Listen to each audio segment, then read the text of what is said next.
Իդեալ համակարգը տեղաբաշխում է 1 միլիարդ դրամի գովազդային ֆոնդ նորակառույց բնակարանների բոլոր շահառուների միջև։ Յուրաքանչյուր ընտանիք կարող է ստանալ 500,000 դրամի սերտիֆիկատ, որը կդառնա ձեր առաջին քայլը բնակարանը երազանքի տուն դարձնելու ճանապարհին։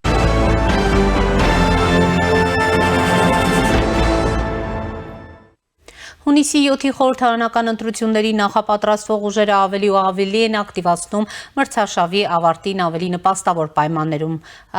դիրքավորվելու համար։ Ռուսաստանցի գործարար միլիարդատեր Սամվել Կարապետյանի գլխավորած քաղաքական ուժը տեսանյութ է հրապարակել, որտեղ Կարապետյանը, խոսելով իր թիմակիցների հետ, նշում է, որ շուտով իշխանության են գալու, մեծ բեռ են վերցնելու իրենց ուսերին եւ պետք է աշխատեն 24 ժամյա ռեժիմով։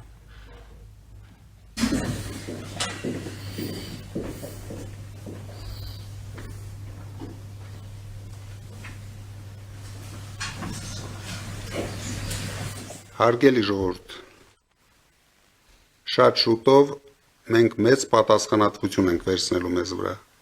Մենք պետք է միասին ապահովենք մեր երկրի սրընթաց զարգացումը, բայց նախքան քննարկելը զարգացման process-ները, ես ուզում եմ այսօր ֆիքսենք, ինչ ենք մենք ժառանգում նախորդ ապիկար իշխանությունից։ Ժառանգում ենք կորսված երկրորդ հայրենիք, Հայաստանի ինքնիշխան տարածքում օկուպացված տարածքներ Ադրբեջանի կողմից, արյունալի պատերազմի հետևանքով մի քանի անգամ մեծացրած եռաբլուր, մեր հիմնական դաշնակիցների հետ շանտաժի լեզվով խոսելու հետևանքով բացարձակ կորցրել ենք վստահությունը դաշնակիցների կողմից։ Հայաստանը դարձրել են աշխարհաքաղաքական բախման կենտրոն։ Մեր լավագույն հայրենակիցները այսօր գտնվում են Բաքվի բանտում։ Տնտեսության մասով ամբողջությամբ տապալված տնտեսություն, 21% աղքատություն, վարկերի տակ ճռռացող հասարակություն, 15 միլիարդին մոտեցող պետական պարտք, սփյուռքի ներուժի ոչնչացում Հայաստանի տնտեսական դաշտում, իրավապահ մարմինների բռնությունների շնորհիվ ներքին ներդրողների բացարձակ անտարբերություն։ Իսկ ինչ ենք անելու մենք ապահովելու համար սրընթաց զարգացում։ Առաջին հերթին 24 ժամյա աշխատանք ունենալու ենք միասնական եւ ուժեղ հասարակություն։ Վերականգնելու ենք եկեղեցու տեղն ու դերը մեր հասարակության կյանքում։ Արտարությունը, արտարադատությունը, մարտասիրությունը գերակա է լինելու մեր կյանքում։ Եվ ինչպես խոստացել էինք, ունենալու ենք երաշխավորված ռեալ խաղաղություն, ինչը ես նույնպես երաշխավորում եմ։ Հիմա Նարեկ Կարապետյանը կներկայացնի, ինչ քայլերով կապահովենք Հայաստանի տնտեսության սրընթաց զարգացումը։ Կարապետյանն էլ նշել է, թե միջին եւ մեծ բիզնեսի համար իրենք ապահովելու են այնպիսի պայմաններ, որ մեր երկիրը ամենամրցակցայինը լինի տարածաշրջանում։ Սամվել Կարապետյանը նաեւ խոստացել է առաջիկայում ներկայացնել տնտեսական զարգացման իրենց ծրագիրը, որը Հայաստանի կյանքում հեղափոխական է լինելու։ Եվ այս պահին առաջինի տաղավարում զրուցելու եմ Ազատ քաղաքացի հասարակական կազմակերպության ղեկավար վերլուծաբան Հովսեփ Խուրշուդյանի հետ։ Պարոն Խուրշուդյան, բարև ձեզ։ Շնորհակալ եմ հրավերն ընդունելու համար։ Եվ այսպես, պարոն Խուրշուդյան, նախ գանք ընդդիմադիր գործչի դիրքավորումից եւ հայտարարություններից այսօր տեսակ իր համակիրների հետ հանդիպմանը նա ըստ էության փաստում էր կամ արձանագրում էր, որ իրենց հաղթանակը օրերի հարց է եւ գալու են Հայաստանի ուրեմն Ռուսաստանի հետ հարաբերությունները, խաթարված հարաբերությունները շտկելու, գալու են միջին եւ փոքր բիզնեսին մեծ արտոնություններ տալու, գալու են 300,000 աշխատատեղերով եւ այլն, գալու են մի խոսքով ժողովրդի արդեն բարեկեցիկ կյանք ապահովելու։ Այս ուժի առաջնորդը ըստ էության որևէ կերպ չի կարող մասնակցել ընտրություններին քաղաքացիություն չունենալու պատճառով, բայց ամեն դեպքում նրանք նշում են, որ իրենց վարչապետի տեխնացուն հենց Սամվել Կարապետյանն է։ Ինչ է սպասվում առաջիկա խորհրդարանական ընտրություններին, ձեր վերլուծությունները ինչ են ցույց տալիս, արդեն շատ ուժեր հայտարարել են իրենց մասնակցության մասին, այս ուժին գիտեք միացել էր 3 նաև ապրելու երկիր կուսակցությունը եւ այլն, եւ մինչեւ այդ էլ անհայտ մի քանի կուսակցություն այնուամենայնիվ միացել էր նրանց։ Պատկերն ինչպիսին է եւ նրանց շանսերն ինչպես է գնահատում, համեցեք։ 8 տարի առաջ այսօրը հայ ժողովուրդը ազատագրվեց հայկական հայաստանյան քրեա օլիգարխիայից եւ հիմա 8 տարի հետո ռուսական քրեա օլիգարխիան է սպառնում, որ հեսա ինքը գալու է եւ այստեղ իշխանություն վերցնի։ Եվ իմ համար զարմանալի է, երբ որ Սամվել Կարապետյանը խոսում է մեր հայրենիք, որ մի հայրենիքը նկատի ունի, ինքը 3 հայրենիք ունի։ Նկատի ունի Կիպրոսը, Ռուսաստանի Դաշնությունը, բայց եթե մարդ ինչ որ մի երկրի քաղաքացիություն է վերցնում, նա ընդունում է այդ երկրի որպես իր հայրենիք, հո ձևի համար չի վերցնում։ Քաղաքացիությունը մեբել չի, էլի, որ տանես տունը դնես, ունենաս էլ իմ 2 հատելավը, չէ՞։ Քաղաքացիությունը պարտավորությունները, նվիրվածությունը երթում է այդ երկրի օրենքները, համանadությունը պահպանելու, այդ երկրի շահերը պահպանելու։ Հիմա ասենք, երբ որ Ռուսաստանի եւ Հայաստանի շահերը հակասում են, ինչ իմանանք, ինքը որ մի հայրենիքի շահերն է նախընտրում։ Եվ իմ մոտ այն տպավորությունն է, որ երբ որ ինքը խոսում է իր հայրենիքից, ինքը հավասար Ռուսաստանի շահերից է խոսում եւ գիտեք ինչ Ռուսաստանի շահերը ներկայացնելու համար կա Ռուսաստանի արտգործնախարարություն, կա Լավրով։ Հիմա ինքը Լավրովի ֆունկցիաներն է կատարում Հայաստանում։ Թե Լավրովի պլան 3-ն է Հայաստանում իրականացնում, դուք գիտեք Լավրովի պլանի իմաստը որն էր, որ Արցախը հանձնվեր Ադրբեջանին առանց ոչ մի բանի դիմաց, այսինքն խաղաղության դիմաց, ուղղակի խաղաղության խոստման դիմաց, որ չեն հարձակվի մեր վրա, դեռ ռուսներն է բարձր չէին աջակցելու պաշտպանելու իր դաշնակցին, բարձր ձևական դաշնակից են մեզ, եւ այդ սպառնալիքի ներքո պետք է Արցախը հանձնեինք Հայաստանին, Հայաստանում էլ իշխանապողություն անեին եւ իրենց խամաճիկներին բերեին կարգին, Հայաստանն էլ վերցնեին գուբերնիա սարքեն։ Դա է Լավրովի պլանի իմաստը, մենակ Արցախը հանձնելը չէր Ադրբեջանին։ Հիմա այդ Լավրովի պլանը կիսով չափ ստացվեց, կարողացան ուրեմն տարբեր ուժերի համադրմամբ Թուրքիայով, Իսրայելով, Պակիստանով, ուրեմն այդ գրոհայիններով իսլամական եւ Ռուսաստանն էլ թիկունքներին կանգնած կարողացան Արցախը մեր հայկական բանակից հայկական զինված ուժերից, դե Հայաստան բառը չեմ շեշտում, այլ հենց հայկական կարողացան խլել, հա, զավթել եւ այս պայմաններում մնացել է Հայաստանը, որ պաշտպանեն գոնե, որ Հայաստանն էլ չկարողանա զավթեն, այդ կիսով չափ է պլանը Լավրովը իրականացնել։ Հիմա այս երկրորդ մասը, որ չեն կարողացել այս 8 տարիների ընթացքում իրականացնել, կարող է ինքը եկել է, որ այդ երկրորդ մասը իրականացնեն։ Գիտեք, ըստ էության վերջերս դատարանում նա հայտարարեց լրագրողների հետ զրույցում, որ այլ երկրների քաղաքացիությունից հրաժարվելու գործընթացը սկսվել է, այսինքն ինչու է կասկածի տակ դնում նրա հայրենասիրությունը։ Այդ ինչ մի գործընթաց է, մի հատ գործընթաց պետք է սկսեն, հետո դիմում են տալիս եւ վերջ եւ հրաժարվում են քաղաքացիությունից, ոչ թե գործընթաց են սկսվում, հետո որ ընտրությունների ժամանակ տապալվեն, ինչը որ բնականաբար ենթադրվում է, ասեն դե գործընթացը դադարեցինք, որտեվ անիմաստ է այլևս այդ գործընթացը, մենք վերադառնում ենք մեր իրական հայրենիքի անձնագրերին եւ քաղաքացիությանը, այսինքն Ռուսաստանի եւ Կիպրոս։ Ինչ է կարծում կտապալվեն, մենք տեսնում ենք տարբեր հաղորդագրություններ, ուրեմն հակակոռուպցիոն կոմիտեից, դու գիտեք, վստահ եմ տեսել եք այդ ձայնագրությունները, 2 ամիս է այդ ձայնագրությունները կան, փաստորեն տարբեր ուրեմն մարզային կառույցներում, տարբեր իրենց անդամների կողմից, գործի է դրված մի մեծ մեքենա, հասարակական կազմակերպություններն են հսկայական ուրեմն գումարների մասին խոսում, որ Հայաստանի Հանրապետությունն են մտել Ռուսաստանի Դաշնությունից, այսքան ջանք է ներդրված, ինչու եք մտածում, որ ձախողելու են, պարոն Խուրշիդյան։ Դե համենայն դեպս ես հույս ունեմ, որ մեր հասարակությունը բավարար իմաստուն է դարձել արդեն, հատկապես 20-22-23 թվերի պատերազմից հետո, հասկանալու համար, թե ով է իրականում իր շահերը ներկայացնում եւ ով է ապահովում խաղաղությունը, իսկ ով է եկել հակառակը Հայաստանը հերթական անգամ մանրամասն սարքելու համար հիմքեր ստեղծելու եւ իշխանությունը զավթելով ուղղակի, իսկ դա այն մեթոդները, որ իրենք կիրառում են, իշխանությունը խաղաղ ճանապարհով ընտրությունների միջոցով վերցնելու մասին չէ, դա զավթելու մասին է, երբ որ դու օրենք ես խախտում, կաշառք ես բաժանում, դա զավթելու մասին է։ Հիմա ուրիշ հարց է, որ ես չեմ տեսնում իշխանությունների մոտ, գործող իշխանությունների մոտ կամք ուղղակի թույլ չտալ այդ կարգի ուժերին մասնակցել ընտրություններին, չգիտեմ, իրենք մտածում են, որ դա կարող է ինչ-որ ձևով ապա լեգիտիմացնել ընտրությունների արդյունքները։ Ես Մոլդովայի օրինակով կարող եմ ասել, որ այդ լեգիտիմությունը թե ժողովրդի մոտ, թե մեր արևմտյան գործընկերների մոտ չի ձևավորվում նրա հիմքով, որ ինչ քրեաօլիգարխիայի մնացուկներ հակապետական տարեր ասես թույլ տակ, որ մասնակցեն, ընդ որում, երբ որ տեսանելի է իրենց խախտումները համակարգային բնույթ ունեն, տեսանելի է, որ այդ խախտումները համակարգային բնույթ ունեն, եւ հիմքեր կան ուղղակի թույլ չտալ, որ մասնակցեն այն ուժերը, որոնք նման խախտումներ են անում ընտրությունների, բայց հիմա իրենք որոշել են, որ ամեն դեպքում նույնիսկ այդպիսի ուժերի մասնակցության պարագայում իրենք էլի հաղթելու են, այդ արդեն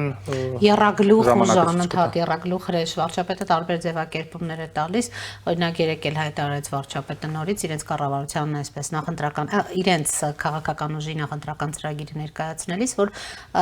եթե այդ ուժերը կան, դա նշանակում է Ղարաբաղյան շարժման շարունակություն եւ այլն, անընդհատ եռագլուխ հրեշի կամ եռագլուխ ուժի մասին է վարչապետը խոսում, բայց փաստորեն բավարար կամք չդրսևորվեց պարոն Խորշիդյան նրանց չեզոքացնելու այս ընտրություններին նույն Մոլդովայի օրինակով։ Թեև ինչպես տեսնում ենք եվրոպական, ուրեմն երկրորդ դիտորդական առաքելությունն է Հայաստան գալիս, որը այս անգամ արդեն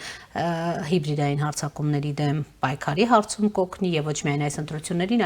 այլ ուրեմն տեղական ինքնակառավարման մարմնի ընտրությունները նույնպես կլինեն այս ուրեմն կառույցի ուսումնասիրության ներքո 2 տարի կգործեն եւ այլն անգամ այսպիսի միջամտությունների դեպքում երբ կարող են եւ կգան ու կաջակցեն հնարավոր է այս տեղեկատվական հիբրիդային ամբողջ գրոհի դեմ պայքարել թե ոչ։ Դե իրենց աջակցությունը կարևոր է իհարկե, բայց ամեն դեպքում իշխանությունները նաև իրենց անելիքները պետք է լիակատար անեին եւ ձեր հետ համաձայն եմ, դա նոր չպետք է սկսվեր այդ պայքարը, այդ ապօրինի գույքը, որ կուտակել են այս քաղաքական ուժերը ու հիմա դա կիրառում են քաղաքական գործընթացներում, հատկապես նաև հայաստանյան քրեաօլիգարխիայի մնացուկների մասին է, որովհետև ռուսական քրեաօլիգարխիայի մնացուկների եւ գործող ներկայացների ապօրինի գույքը դա Ռուսաստանի իրավապահների տիրույթում է, որը որ լիովին բռնազավթված է այնտեղ նույն այդ քրեաօլիգարխիայի կողմից, բայց Հայաստանյանի դեպքում վեթինգի միջոցով նաև պետք է մաքրեին համակարգը, այդ ապօրինի գույքի բռնագանձում ավելի էֆեկտիվ, ավելի արագ պետք է արվեր, որ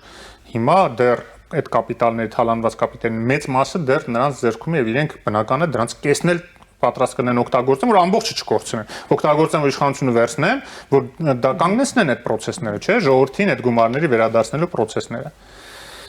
Եվ այդ իմաստով, գիտեք, նույն այդ այսօրվա նույն ելույթը որ ցույց տվեցիք, հա, նաև երևում էր, հա, ընտանիքով հավաքվել են, ասենք, եւ հետո էլ իր ընտանիքի անդամին էլ փոխանցեց խոսքը, այնց վստահելի ուրիշ մարդ չունեն, էլ իրանց տնից ներսից դե տիպիկ կլանային մտածողություն է, էլի տան մեջից, հա, եւ իրենց գլխավոր ներկայացուցիչն էլ այստեղ քրեաօլիգարխիայի մեջ ով է եղել, իրենց եղբայրն ու Սամվել Կարապետյանի եղբայրը, կամ Նարեկ Կարապետյանի հայրը, չէ, որ եղել է Կարեկ Կարապետյան։ Այո, Կարեն Կարապետյան, աշխատակազմի ղեկավար, ֆրակցիայի ղեկավար, ասենք ինքը լավ այդ քրեաօլիգարխիայի լավ ներկայացուցիչներից մեկն է եղել, որից ազատվեցինք 18 թվականին, հիմա եկել ասում են մենք կապ չունենք իրենց հետ, լուրջ եք ասում, բա ում հետ կապ ունեք։ Մեկ Պուտինի հետ կապ ունեք, ռուսական քրեաօլիգարխիա, մեկ էլ մեր նախկին քրեաօլիգարխիա, այդ երկուսի սերտաճման արդյունքն եք նաև։ Հիմա այդ ո՞նց եղա, որ կապ չունեք։ Հա, կապ չունեք այնքանով, որ ձեր երեխեքին փախցրել եք բանակից, մեր հայկական ազգային պետական շահերին չեն սպասարկել, պետական համակարգում չեն ծառայել, ազգային բանակում չեն ծառայել, այդ դրանով կապ չունեք մեր պետականության հետ, մեր շահերի հետ, բայց մնացածով կապ ունեք հենց այդ քրեաօլիգարխիկ շրջանակների հետ։ Պարոն Խորշիդյան, Սերժ Սարգսյանը 8 տարի անց այդ իր հայտնի նամակին է անդրադարձել այսօր,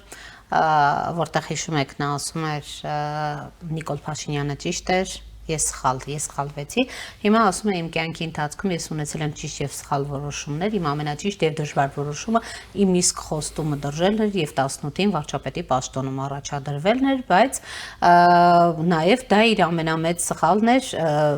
որովհետեւ չստացվեց բացատրել ժողովրդին, որ իր առաջադրման նպատակը բոլորովին այլ է եղել, ինքը փաստորեն ծանոթ էր բանակցային ամբողջ գործընթացին, ակունքներին էր կանգնած, մասնակից էր եղել պատերազմին եւ եւ այլն եւ կարող էր լավագույնս բանակցել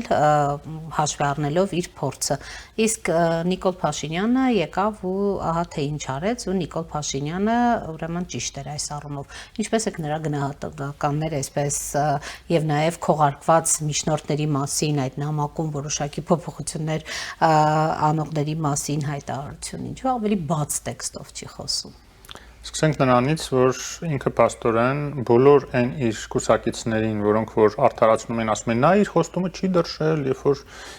առաջադրվեց հերթական անգամ դառնալու եւ այլն, չի դրշել։ Ինքը փաստում է, որ այո։ Ստախոս է հանում ինքը եւ պետք է իրեն շնորհակալություն հայտնել, որ ինքը ընդունում է, որ իր ամբողջ շրջապատը ստախոսների մի հատ հավաքածու է։ Բայց այն ինչ որ ինքը ասում է, որ ինքը ուզում է հերթական անգամ դառնալ, որտեվ քաջատեղյակ էր ինչ վիճակում է գործընթացը, ինքը չի բացում փակագծերը, որտեվ ինքը քաջատեղյակ էր, որ սպասվում է պատերազմ, որի մասին ինքը այն ժամանակ ավելի բաց խոսացել է ազգային ժողովից, ամենաբարձր մակարդակից, որ ասել է, որ անխուսափելի է պատերազմը, Ադրբեջանը գնում է դեպի պատերազմ։ Եվ հիմա փաթաթել այս գործող իշխանությունների վզին, թե ձեր գալով եղավ այդ պատերազմը, այդ իրենց կողմից ոչ միայն անազնվություն է, այլ ես ուղղակի չեմ ուզում ճիշտ բնութագրերը տամ իրենց արժանի բնութագրերին, ավելին ասեմ, իրենք նպաստեցին, որ այդ պատերազմը գա, որտեղ եթե դուք գիտեիք, որ պատերազմ է գալիս, որ ուրիշ բան է պետք անել, այլ ոչ թե այն ինչ որ դուք դրթում եք նաև գործող իշխանություններին, դուք չպետք է շարունակեիք շանտաժ անել նոր եկած իշխանություններին, որ դուք եկել եք հողերը հանձնելու, եկել եք տարածքային զիջումներ անելու, այն ինչ որ դուք բանակցել եք, որ այդ զիջումները պետք է անեք, ընդ որում բոլոր շրջակա տարածքների մասներ, խոսքը ընդ որում կարգավիճակ չստանալով այդ ամեն ինչը պետք է զիջեիք։ Դուք գործող իշխանությունները սկսեցիք ձեր խամաճիկների միջոցով, ձեր այդ ստախոս շրջապատի միջոցով ուրեմն շանտաժ ենթարկել, տեսեք, դուք թուրքամետները եկել եք, որ հանձնեք տարածքների, այն ժամանակից էր այդ թուրքամետի բան, այն ժամանակից էին տարածում, որ հանգարց մի զիջում էլ գործող իշխանություն չաներ, զիջում, որի շնորհիվ կարողանայինք հասնել դրան, որ պատերազմ չլիներ, որտեղ գործող իշխանությունները եւ հեղափոխությունը այնպեսի իրավիճակ էր ստեղծել, որ Ալիև ավելի կաշկանդված էր այդ պատերազմը սկսելու, քան նախկինների դեմ կսկսեր, հա, իրավիճակը, միջազգային հեղինակությունը եւ այլն, ալիք էր, չէ՞, Հայաստանի իմիջը բավականին բարձրացել էր ամբողջ աշխարհով եւ շատ դժվարացել էր Ալիևի գործը եւ միայն այդ ոչ մի կիզականությունը մի չվեր sense խզարելը, հա, այդ բտրթելը իշխանություններին, որ այդ դաշտ մղվեն, այնց գլխավոր դավաճանությունը իրենց դա էր։ Թող հիմա դա խոստովանեն, ոչ թե հիմա լոլոներ կարդան, որ ես հիմա գիտեմ, որ իմ մասնակցությունը կխոչընդոտի իշխանապողության, դրա համար չեմ մասնակցում։ Շատ բարի է, քանի որ իրենք նախկին են, ուրեմն ինքը որ հասարակության պահանջին ընդառաջ է գնում եւ կարծում է որ ավելի արդյունավետ էր օրինակ impeachment-ի այդ գործընթացը, որ գիտենք թե քանի անգամ ուղղակի շատ լավ գիտի, որ հանրապետական եթե մասնակցի, այս անգամ 2% էլ չի ստանալու, դրա համար չի մասնակցում։ Այդ լոլոները թե մենք չենք մասնակցում, որ չխոչընդոտենք, հա, էլի։ Լավ, պարոն Խորշոդյան, դատելով արդեն իսկ քաղաքական ուժերի հայտարարություններից մասնակցության ձևաչափից, ինչպիսի պատկեր ունենք, մտահոգիչ է այդ պատկերը թե ոչ, որովհետև մենք տեսնում ենք տարբեր, ուրեմն քաղաքական ուժեր, դաշինքներ, ի վերջո տեսնում ենք նաև արևմտամետ, եվրոպամետ ուժերը, ուրեմն մեկ սեղանի շուրջ չնստեցին եւ չհամախմբվեցին, մտահոգիչ է այս պատկերը թե ոչ եւ ինչու չստացվեց դա։ Մտահոգիչ է, հիմա քանի որ չի ստացվել, ես չեմ ուզում շատ ծամծմել այդ թեման, չի ստացվել, թող առանձին գնան, փորձեն առանձին հաղթահարեն, ես այստեղ ընդամենը պետք է հորդորեմ իշխանություններին, ես չեմ ասում, գիտեք, երբ որ ես ասում եմ, որ դուք խոչընդոտեցիք ինչ-որ իմաստով այդ գործընթացի կայացմանը, միավորման, ես չեմ ասում, որ իրենք պետք է հատուկ ինչ-որ ռեսուրսներ ծախսեին, որպեսզի այդ միավորումը լիներ, արհեստական ինչ-որ իրենց համար ինդիմություն ձևավորեն, ինչի մեջ ինձ վերագրում են, թե ես այդպիսի բան եմ ասում։ Ոչ, այդպիսի բան չեմ ասում։ Քավլիցի, բայց երբ որ դուք դիտավորյալ, միտումնավոր, որպես ձեր զրուցակից, որպես ձեր ընդդիմախոս ընտրում եք ոչ թե հենց ռացիոնալ գաղափարներ ստեղծող, արտաբերող ժողովրդավարական ընդդիմությանը, այլ հենց ձեր համար հեշտ ընդդիմություն հանդիսացող քրեա օլիգարխիայի մնացուկներին, այդտեղ է ձեր պատասխանատվությունը։ Եվ ես հորդորում եմ, որ դուք վերջապես գործող իշխանությունների մասն է խոսքը, որպես ձեր զրուցակից, բանավիճող կողմ ձեր համար ընտրեք ժողովրդավարական ուժերին։ Հիմա արդեն մի քանիսն են դրանք, մեկը չէ, միավորված չեն, թող մի քանիսը լինեն, ընդ որում կարող է նույնիսկ այնպիսիները լինեն, որոնց հետ ես համախոհ չեմ, բայց կապ չունի։ Եթե կա ինչ-որ ռեսուրս այդտեղ գաղափարական, ինչ-որ առաջարկներ, ընդդիմախոս եք, Բացատրեք, օրինակ, եթե համաձայն չեք ինչ որ բան համարում եք պոպուլիստական է, ասեք, որ պոպուլիստականը հիմնավորեք։ Նրանք էլ ձեզ կարող է ինչ որ հարցերում համոզեն, ապացուցեն, որ ինչ որ բաներում էլ դուք եք պոպուլիստ, ինչ որ բաներում էլ դուք եք ձախողել, ինչ որ բաներ ավելի լավ պետք է անեք։ Այդ բանավեճը դրա շուրջ պետք է գնա, որ ինչը կարելի է անել ավելի լավ եւ ինչ սխալներից կարելի է խուսափել եւ կարելի է դեռ հետագայում խուսափել։ Այդ դա կլինի պետականաստեղծ բանավեճ ժողովրդի համար սпасելի։ Իսկ գնալ այն նախկինների հետ, այն որ ասում է այն հայտնի սկեչի պատմության, հա, բոշա եւ չգիտեմ բան, հա, ինչ են իրար մեղադրում փչացած, մեկը սրան փչացած, մեկը բոշային անվանում, հա, հիմա էլ այդ փոխաբերական իմաստով ասում, հա, հիմա էլ այդ դավաճան, թրքամետ, չգիտեմ, բան, շունշանգյալ եւ այլն, այդ մակարդակի զրույցը, բանավեճը ոչ միտեղ չի տանում մեր քաղաքական դիսկուրսը, հասկանում եք, դա անընդունելի է ուղղակի։ Եվ ըստ էության պատկերը ինչպիսին կունենանք հունիսի 7-ից հետո արդեն երբ որոշակի ացել են, ուրեմն գիտենք թե որ ուժերն են մասնակից այս գործընթացներին, այլ որակի խորհրդարանի մասին կարող է քաղաքացին, այսպես ասած, երազել կոնե։ Երազել միշտ էլ կարելի է եւ դա հենց քաղաքացու որոշումն է, ազատ քաղաքացիների որոշումն է լինելու։ Ես գուշակ չեմ, որպեսզի հիմա կանխորոշեմ ինչ-որ բան, ընտրությունների։ Դե շատերը օրինակ ասում են, տեսեք ամերիկյան հետազոտությունների կենտրոնի հարցումները կան, որպես օրինակ հասարակական տրամադրություններն են որոշակի չափում ասում։ Հարցումները մի ամիս արդեն անցավ, հələ մի ամիս էլ կա այդ ընտրություններին, հա, այդ շատ բաներ փոխվելու է, կախված նախընտրական քարոզարշավի ընթացքից, տարբեր արտաքին քաղաքական նաև գործոններից, որոնք կարող են եւ բարենպաստ լինեն, եւ խոչընդոտ հանդիսանալ ժողովրդավարության կայացմանը Հայաստանում, հազար մի բան կարող է լինել։ Եվ միայն ընտրությունների մասին չի խոսքը, երբ որ ես ասում եմ, որ նաև այս ռուսական գաստրոլորները պետք է հույս չունենան Հայաստանում իշխանություն վերցնել, ես նկատի ունեմ, որ իրենք նաև գուցե այլ ծրագիր ունեն, պլան B ունեն, հետընտրական գործընթացներով հարամել ուղղակի ապա լեգիտիմացնել Հայաստանում որևէ ձևավորված իշխանություն, հա, անկախ նրանից թե որը կլինի այդ իշխանությունը, այնպես որ ամեն ինչին էլ պետք է պատրաստ լինել եւ փորձել դրանք կանխել այդ ամեն ինչը եւ ամենագլխավորը մեր գործն էլ հենց դա է, որ հասարակությանը ներկայացնել ճիշտ ճանապարհները եւ ճիշտ գաղափարներ նաեւ կիսվել հասարակության հետ եւ նաեւ քաղաքական ուժերի գործն է դա, որպեսզի չշեղվեն, սխալ բաների հետևից չընկնեն, առավել եւս հասարակության մի մասը, անկախ նրանից ինչքան փոքր մասն է դա լինելու, չգայթակղվի այն կաշառքներից, որ հազիվ ենք բրծել դրանից, էլի սկսեցին դրանց հենց նախկինները sense մի քիչ շանս են ունենում որևէ բանի մասնակցել, անպայման պետք է ապականեն։ Պարոն Խորշիդյան, այսպես տասնապատիկ ավելացել է այդ ընտրակաշառքի չափը, եթե մենք նախկինում խոսում էինք, քննադատում էինք այդ կոչ էինք անում այդ 10,000-ական դրամները չվերցնելու։ Հիմա խոսքը 150-200,000 դրամի մասին է, հստաբար այդ ձայնագրություններից լսել եք, որ ընտրակաշառքը բարձր չափերի է հասել, մեծ չափերի է հասել, քաղաքացին դեմ կգնա, թե գայթակղությանը կտրվի։ Գիտեք, այսպեսի բան են, միտեղ կարդացի, ասացին, քանի որ գները շատ աճել են, այդ ընտրակաշառվողները հենց զուտ իրենց մերկանտիլ գրպանային շահերից ելնելով, որպեսզի հաջորդ ընտրություններին էլ միշտ կարողանան տենց բարձր կաշառքներ ստանալ, պետք է ամեն ինչ անեն, որ իշխանությունը չփոխվի, ժողովրդավար իշխանություն լինի,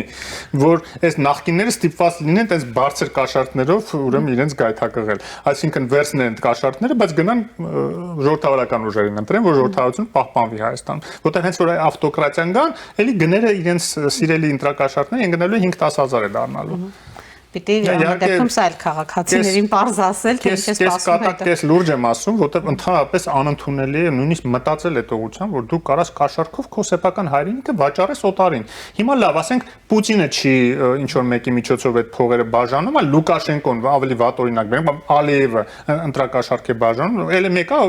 կախված գնից պետք է գցեք բռնեք, հա դե ոչինչ, հա գնանք վաճառենք։ Հետո որ հանգարց Հայաստանը կործանվի, դե այդքան փողով կարելի է մտ տոմսարնել, փախնել, հա Հայաստանից։ Ինչով եք մտածում։ Լավ, պարոն Խորշիդյան, Ռուսաստանի դերակատարությունը այս ուրեմն ընտրություններին շատ ուղղակի է մասնակցությունը հաշվի առնելով նաև Վլադիմիր Պուտինի այսպես միջնորդությունը որոշակի որ փորձում էր իրականացնել եւ ստացավ ըստ էության պատասխան, բայց դրան զուգահեռ էլ իշխանությունը օրինակ երբ իր նախընտրական նաև ծրագիրներ ներկայացնում շատ հստակ նշում էր այդ հավասարակշռված, բալանսավորված քաղաքականության ուրեմն արձանագրած հաջողությունները այս ընթացքում եւ շարունակ շարունակելու է Հայաստանը խորացնել իր հենց այս քաղաքականությունը, դուք եթե այս իշխանությունը մնաց, արտաքին քաղաքականության մեջ մենք չենք ունենալու ոչ մի փոփոխություն։ Տեսեք, Եվրամիության հետ հարաբերությունները կխորացնենք, բայց մեր ուրեմն չափանիշները, ապրանքները եւ այլն չափորոշիչներին կհամապատասխանեցնենք, դրանից հետո Եվրամիությունը թող որոշի, մեզ ուրեմն կընդունի, այսպես ասած, որպես անդամ իր թիմում, թե չի ընդունի, վարչապետի խոսույթն է։ Հարաբերությունները խորացնենք, բայց օրինակ ԵԱՏՄ-ի մասով մենք որոշում չունենք, բայց սրան զուգահեռ մենք տեսնում ենք տեղեկատվական հսկայական ալիք առաջին դեմքերի մակարդակով նաև Ռուսաստանի Դաշնության, թե ինչպես են օրինակ կոնկրետ սպառնալիքների լեզվով խոսում, եթե Հայաստանը հանկարծ համարձակվի օրինակ ԵԱՏՄ-ից դուրս գալու։ Ես այս գիշեր եմ վերադարձել Բրյուսելից, որտեղ որ Լուսնի Հակոբյանի հետ, ով ՍԵՊԱ-ի շրջանակներով ձևավորված Հայաստանի Եվրամիության պլատֆորմի համակարգողն եւ Դանիել Հովհաննիսյանի հետ, ով իրազեկ քաղաքացիների ղեկավարն է, մասնակցում ենք Եվրոպարլամենտում Արևելյան գործընկերության ֆորումի նաև մասնակցությամբ կազմակերպած լսումներին եւ շատ հետաքրքիր էր նաև կուլիսային մեր հանդիպումները, քննարկումները։ Ես կարող եմ ասել, որ Եվրամիությունում շատ դրական են վերաբերում Հայաստանի ժողովրդավարացման այս գործընթացին, ժողովրդավարության զարգացմանը եւ ընտրած ուղուն նաև եվրոինտեգրման, որ բոլոր այդ կեղծ նարատիվները, որ այստեղ տարածվում են, նաև շատ կասկածելի հետագիծ ունեցող հասարակական կազմակերպությունների, հասարակական ակտորների, խոսնակների միջոցով, թե Եվրոպայում մեզ չեն սպասում, որ այս եվրոպամետ ուժերը կեղծ սպասումներ են գեներացնում, որ մեկը չի իրականանալու եւ այս հեքիաթներ են բանանում։ Ռուսական ըստ էության նարատիվներ Եվրոպամետի, մտահոգիչ Եվրոպամետի կեղծ դիմակի ներքո տարածում են։ Մենք տեսանք եւ միշտ միջև էլ երբ որ շփվում ենք, տեսնում ենք, որպեսզի բան չկա, իրենք պատրաստ են Հայաստանն ընդունել, եթե այո Հայաստանը այդ ճանապարհով գնա եւ այդ չափորոշիչները հաղթարի, որտեղ նաեւ Հայաստանը մնացել է ժողովրդավարության կղզյակ այս տարածաշրջանում, առաջ իրենք կենտրոնացած են Վրաստանի վրա, ամեն հիասթափված են։ Հիմա խորապես հիասթափված են, բայց այստեղ նոր լույս է վառվել իրենց համար, որպես պարտնյոր իրենք տեսնում են այդ լուսավոր կետը Հայաստանում։ Եվ այդ առումով աջակցելու են այո մեր ժողովրդավարությանը եւ այդ դիտորդական խումբը, որ գալու է հիբրիդային պատերազմին դեմ պայքարի, եւ նաեւ մենք տեսանք պատրաստակամությունը ավելի գլոբալ քաղաքական աջակցության, որտեղ այնտեղ էլ հետևում են, գիտեն վտանգները նաեւ հետընտրական ինչ-որ խժդժությունների, որ այստեղ կարող է Ռուսաստանը կազմակերպել եւ այլն, եւ իրենք այդ քաղաքական աջակցությունը մեզ ցուցաբերելու են։ Ուրիշ հարց է, որ այո, այդ իշխանությունները պետք է որոշեն երբ, ինչպես, ոնցը, եւ մենք ենք հորդորում, որ իրենք իրենց խոսմանը հավատարիմ մնան, իսկ առնվազն արտգործնախարարի շուրթերից մենք լսել ենք նախորդ տարեվերջին, որ եթե ոչ նախորդ տարի, ասած եթե ոչ այս տարի, մյուս տարի մենք հայտը ներկայացնելու ենք, չէ, լրագրողը երբ որ հարցեց քանի տարիների ընթացքում, ասաց ինչ մի քանի տարի, կարող է այս տարի ներկայացնենք կամ գոնե մյուս եկող տարի։ Եվ այդ հայտը ներկայացնելը եւս խորհրդանշական շատ կարեւոր քայլ է։ Գոնե կարող են հիմա հայտարարել, որ օրինակ ընտրությունից հետո ներկայացնելու են։ Չնայած չեմ բացառում, որ իրենք մտածում են, որ կարող է այդպես ավելի գրգռեն Ռուսաստանին եւ դրա համար որոշել են դեռ լուր մնան ընտրությունից հետո նոր դրա մասին խոսեն։ Բայց այնպես չի, որ Կրեմլում չգիտեն, որ ասենց թե հենց այդ ուղղությամբ են գնալու եւ չեն նույն քայլերը Հայաստանի դեմ մեկը գործադրելու են եւ պետք է կարծում ավելի անկեղծ։ Մենք տեսնում ենք, որ բավականին այսպես կոշտել դիրքորոշում ունեն ու չեն էլ գնում։ Դրա համար պետք է ամեն դեպքում ավելի անկեղծ լինեն հասարակության հետ եւ թե այն ուժերը, որոնք որ պատրաստվում են մասնակցել ժողովրդավարական ընդդիմությունից, ավելի շեշտադրեն այդ Եվրամիության անդամակցության հարցը եւ իրենց նպատակադրումը պարլամենտ մտնելու դեպքում ուրեմն առաջ մղել այդ գաղափարը եւ մնացած գաղափարները, որոնց ես խոսեցի եւ ես էլ որպես ընտրող ակնկալում եմ, որ վեթինգի հարցը վերջապես կբարձրացնի եւ այդ համակարգը հատկապես դատաիրավական, բայց նաեւ պետական մյուս աճանները կմաքրեն նախքին այդ քրեալուգախեն մնացուկներից, որ ծվարել են եւ շարունակում են սաբոտաժը, իշխանություններն ընդունում են, այո, ասում են սաբոտաժ են անում, բայց ոչ մի կերպ այդ համակարգը չեն ընդունում, որ վերջապես մաքրեք, մի հատ տեսեք ով ինչով է նախկինում զբաղվել։ Վեթինգը նախ եւ առաջ դրա մասին է, հա, այդ բարեվարկությունը մի հատ ստուգեք նախկինում այդ մարդկանց, որտեվ ապօրինի գույքի մասով, հա, թալանացի մասով կա այդ օրենքը արդեն ընդունել, ապօրինի գույքով կարող են եւ նախկին դատավորներ, գործող դատավորներ նախկինում ապօրինի այդ գույքը կուտակած անցնեն եւ այն կարող են քննիչներ, դատախազներ, բայց այս դեպքում բայց հենց թիմում կա խնդիրը վեթինգ չանելու, դուք գիտեք, հենց իշխանությունը հրաժարվեց այդ գաղափարից այն ժամանակ։ Պետք է ուսումնասիրվի ով ինչ շահեր մղեց առաջ որ հրաժարվեցին այդ գաղափարից։ Դա էլ է ուսումնասիրման առարկա, որտեղ վարչապետը կարծես շատ լավ էր դրան տրամադրված եւ այո խոստացավ։ Առանձին падգամավորները ես հիշում եմ շատ ակտիվ էին այդ փուլում, մեկ էլ պարոն Բադասյանը հայտարարեց, որ այստեղ խնդիրներ կան եւ հրաժարվում։ Շատ խնդրեմ է դա։ Շնորհակալ եմ, պարոն Խուշուջյան։ Առաջինի տաղավարում զրուցում է Ազատ քաղաքացի հասարակական կազմակերպության ղեկավար վերլուծաբան Հովսեփ Խուշուջյանի հետ։ Կարճատև դադար է մեր եթերում։